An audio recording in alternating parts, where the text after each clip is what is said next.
Hello, everybody. Welcome to Persistence Playbook. I'm your host, Brett McDermott, as always. And on today's episode, we are going to be talking about 10 small but hard things that we can do every week that will make us better at taking on the larger hard projects in our life. These micro habits might not seem like a lot in the moment, but over time, they will compound and build us into being that person that we aim to become.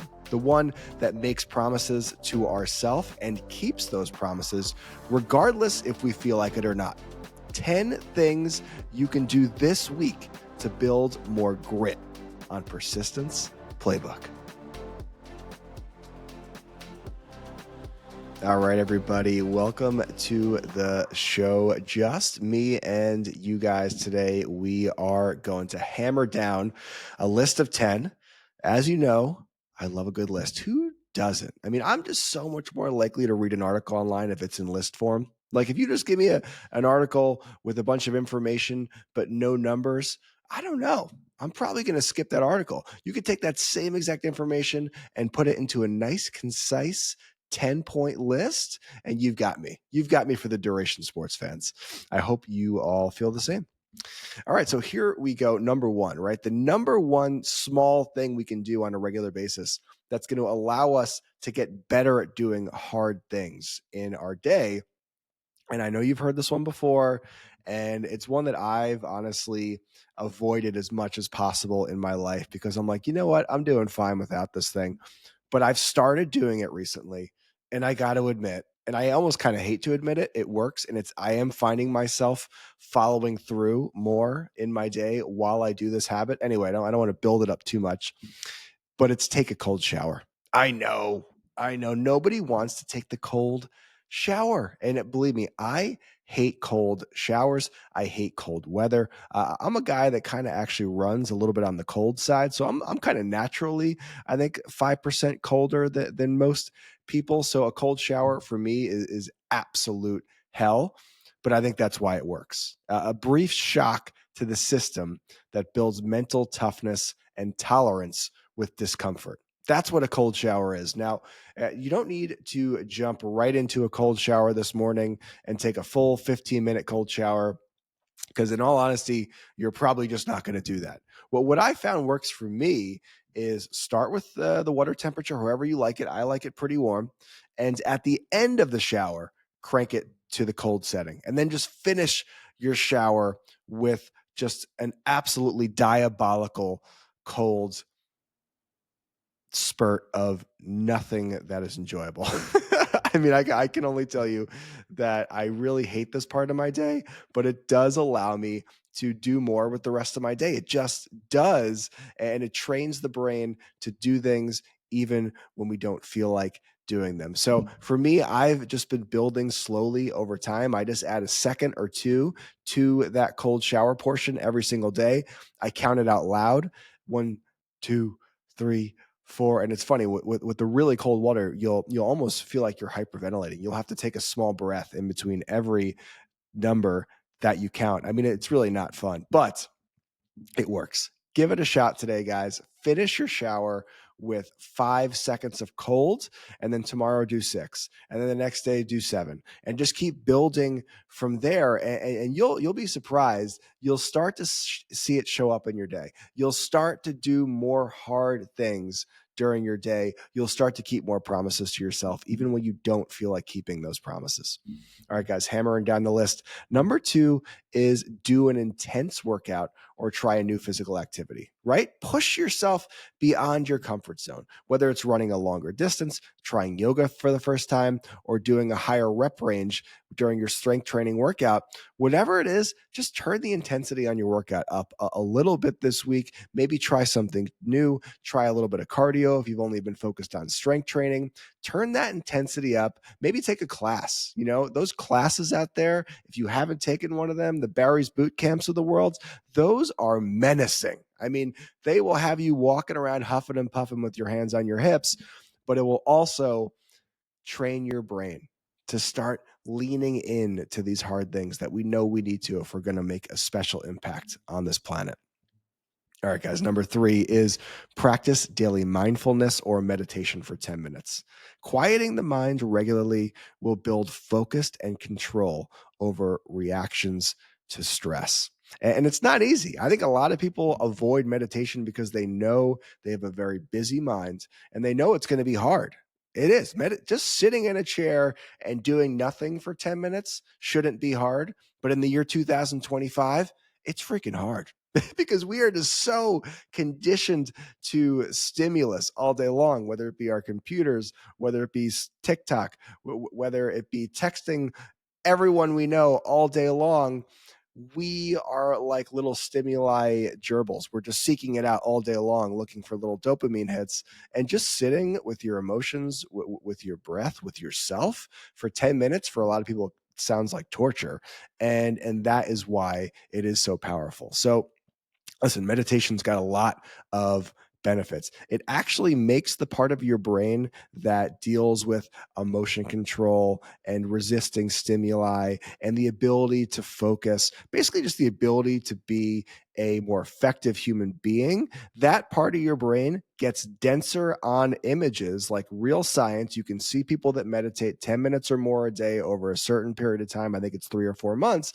They literally have denser brains. Their brains are denser. The gray matter in their brain is more dense. So there's real science behind this. But I think in the beginning, it's just going to be a hard thing you can do that you can lean into that's going to make you better at doing more hard things in your day. So meditation's got a bunch of benefits. And one of those is that in the beginning, it's just plain old hard. Number four is have an honest, difficult conversation. Confront a lingering issue or express something that you've been avoiding. And we've all got one of these that are just kind of hovering above towards the back of our mind. And they're just kind of taking up some mental bandwidth, even if we're not focusing on them. Let's pick out one of these difficult conversations. Maybe it's with a coworker. Maybe it's with one of your employees. Maybe it is with your best friend or your dad. I know you've got something to say to somebody that you've been avoiding. Have that honest and difficult conversation this week. And that's just another little micro habit we can start doing on a weekly basis to make us better at taking on the larger, harder projects in our life. All right, guys. Number five is, and this is, kind of a fun one that I think is going to make a lot of people cringe in their seats right now, but introduce yourself to a stranger or strike up a conversation with someone that you don't know.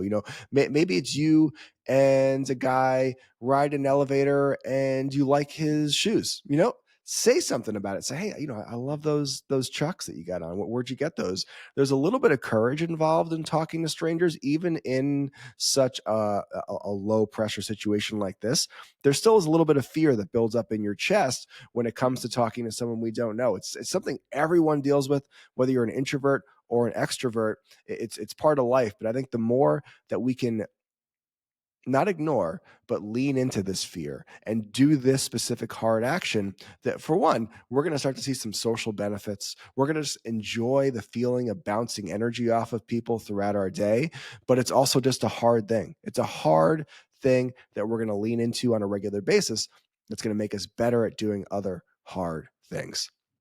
All right, here's a fun one, and probably maybe the one that none of you will actually do because we're all so addicted to our smartphones. But I would give it a shot. Now I can't say I've done this completely, but I've done variations of this.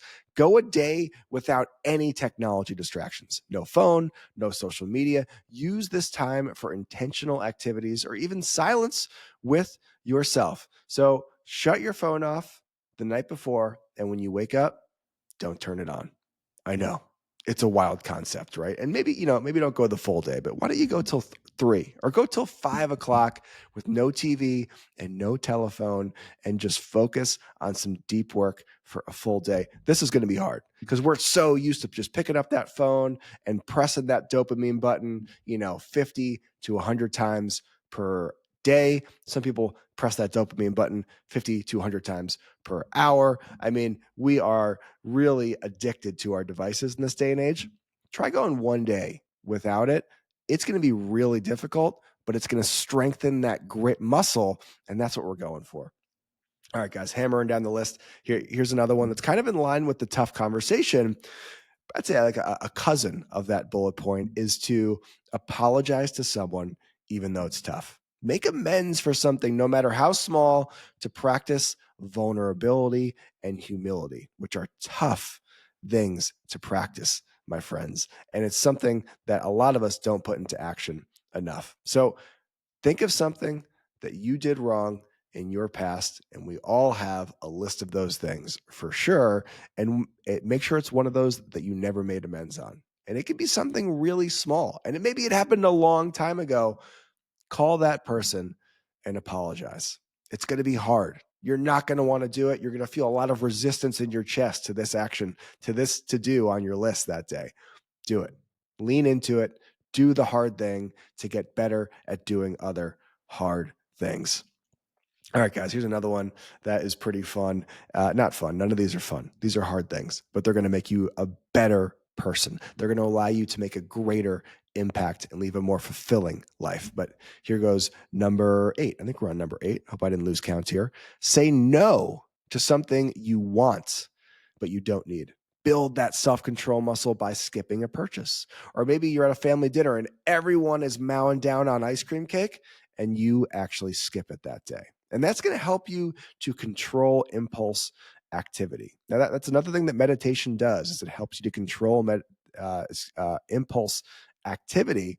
But I want you to do that this week, even before you start meditating. Say no to something you know you want, but you don't need. Maybe it's that new pair of sneakers. Whatever it is, we know we go through these decisions every week, and we have encounters with our Amazon app where we see something and we're like, oh my God, I just have to press this button. It's going to be at my door tomorrow. You know you don't need it, but you want it and you can afford it. See this as an opportunity to do something hard and say no. All right, guys, number 9. And this is a fun one. And this is one that I think all of us have struggled with. I've struggled with this one, and I've gotten a little better at it recently, and I'll talk about that. But number 9 is stick to a pre-planned schedule for one day. Isn't that like a tough thing? It shouldn't be tough, but it really is. And I want you to commit to following your tasks for a single day without deviating, even when it gets hard or boring. Now, you can do this one of 2 ways. One is just calendar out your entire day, and every hour or hour and a half, write what you want to get done in that time slot, or just make a list of 6 to 8 things that you can get done in the time that you have that day, and then just stick to it. Even if you've got resistance to the work, even if you just want to go watch Severance on Apple TV, even if you just want to go hit golf balls at the local golf simulator. And these are all things I like to do instead of work, by the way. So that I think that's why they're coming to the surface right now. But make a plan and then stick to it no matter what. Now, I've been actually experimenting with an affirmation recently that's been very powerful for me, and I'm going to share it with you guys right now. And I've experimented with affirmations for a very long time. I mean, I've done the I'm super rich affirmation. I've done the I own a mansion in Newport affirmation. I've done them all. But I think the one that I find actually works is this one. And I didn't make it up. I heard it from Tom Bilyeu of Impact Theory. And yeah, I'm sure most of you know Tom Bilyeu. He's a very well-known thought leader within the personal development space. And he's also a believer in affirmations. And it goes like this. When I make a plan, I follow through. That's who I am. And that's why I win. And I encourage you all to try this one. Say it out loud with emotion in the morning. I try and say it at least 5 to 10 times. I actually do it in between sets while I'm working out. And I think what makes it even more powerful is if you look in the mirror while saying it. When I make a plan, I follow through. That's who I am. And that's why I win. And you can say it in different ways too. And I'll mix it up a little bit. Sometimes I'll say, when I put something on my calendar, it's a promise to myself. And I keep that promise every single time. And by saying this out loud with emotion while looking in the mirror, it programs my subconscious to actually really lean into this self-belief. And I'll be honest with you guys, I've been watching myself execute on my daily plan at a level I never had before. And I do attribute a lot of that to this affirmation that I've been using in the mornings. So give it a shot, guys. When I make a plan, I follow through. That's who I am, and that's why I win. All right, number 10. How are we at the end of the list already? I'm a little upset. I'm having fun. Hope you're having fun. And this is actually a really good one to end on because this is something none of us really do enough. And I think we're all a little scared of this one. And it is a hard thing to do. But if you actually get comfortable with this one, with this specific thing, this tactic, if you will, it's kind of a superpower. And it goes like this. Ask someone for feedback. Doesn't that kind of make your skin crawl a little bit, right? We're all a little scared of the feedback. We don't want you to step on our toes or hurt our feelings. We've all got these delicate egos. We think we're doing everything great, and our content is only getting 200 views because it's someone else's fault. It's not our fault, right? It can't be that our content is just crap. Ask someone for feedback. Can be an absolute superpower if it's something that we start to do on a regular basis. Whether it's about your work or maybe your personality, your habits, actively invite some critique and sit with the discomfort of hearing it. And maybe it's your partner that you ask. Maybe it's one of your best friends. Maybe it's a respected business advocate. Whoever it is, ask them for some genuine feedback. And then just sit there and listen. And I'll tell you what, it'll probably be one of the more valuable things you do all week. And it'll be one of the harder things you do all week. And it will make you better at doing other hard things. There you go, guys. Those are 10 small but hard things that we can do every single week that will make us better at taking on the larger hard projects in our life. Hope you guys have enjoyed listening. And this is your weekly reminder that you will feel resistance to the important work that you know you should be doing this week. In those moments, acknowledge that resistance. It is real. That resistance is the enemy. Make no doubt about it. And lean into your why. Maybe it's your family. Maybe it's that beautiful house you want to build for your family. Maybe it's impacting thousands or millions of lives in your own unique positive way. But whatever it is, lean on that why and then take action anyway. I'll see you next week, gang.